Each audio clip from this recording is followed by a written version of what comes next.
Investigative blogger Mwangi Muthiora has dropped a hint concerning the death of Jeff Mwathi that may assist detectives in uncovering what happened before Jeff died. According to Muthiora's Facebook page, the Directorate of Criminal Investigations (DCI) has acquired new evidences, including the murder weapon, which Muthiora declined to reveal at this time. Forensic experts are testing the DNA to determine whether Mwathi was punched and injured before jumping to his death. Muthiora suggested that DCI is exploring the possibility that Mwathi injured himself before jumping to his death, similar case to that of Robert Oko, who allegedly shot himself dead before setting himself on fire. Pictures shows DCI officers from the homicide department gathering new evidences from the crime scene after Kithure Kindiki issued instructions to Amin and the Inspector General. Muthiora went on to suggest that a commotion in the bedroom where Jeff was locked with 3 men, as reported by Mutanu and the third girl who happened to be key witnesses at the crime scene. It is unclear how much Jeff fought back and the injuries he sustained before he was subdued and immobilized for the fall. Muthiora urged DCI Kasarani detectives to physically examine the suspects for injuries and the lacerations on their faces, hands, knuckles, and more. He suggested that it was apparent from the murder weapon that Jeff Mwathi must have struggled.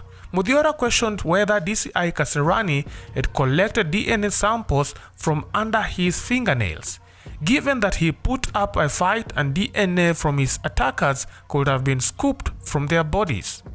Muthiora also suggested that if Jeff was sexually molested, DCI Kasarani should have conducted a proper investigation to determine why Jeff's pants were down. He suggested that DCI Kasarani should have looked for the presence of genital warts, which are very common in adult men, assuming he was raped. He added that genital warts or genital rice could be transmitted during rape and sodomy, and DCI Kasarani should have examined the bathrooms in the building for the presence of this rice on bathing towels or elsewhere. If Jeff was heavily injured and hemorrhaging in the house, the suspects would have had to clean up before refusing to open the door for the management, and these traps can store blood residue for weeks. Muthiora also suggested that the DJ, Fatxo, returned to the house after they notified him that the situation was under control, and the triangulation of phones could prove this. He added that according to the autopsy report, Jeff was alive when he hit the ground, and his heart was beating, but he was unconscious. Muthiora also questioned whether DCI Kasarani had taken fingerprints from the said window and whether they had noticed that the window grills were interfered with. Muthiora suggested that Jeff might have squeezed himself out of the window and fixed it before jumping to his death. This sounds like a sarcasm sort of, sio? Hapo the last statement that Muthiora akisema that Jeff might have squeezed himself out of the window and fixed it before jumping to his death. That's sarcasm, right? Anyway, what are your thoughts? You can leave your thoughts in our comment section. That is it for now. Thanks for watching. Let's meet next time.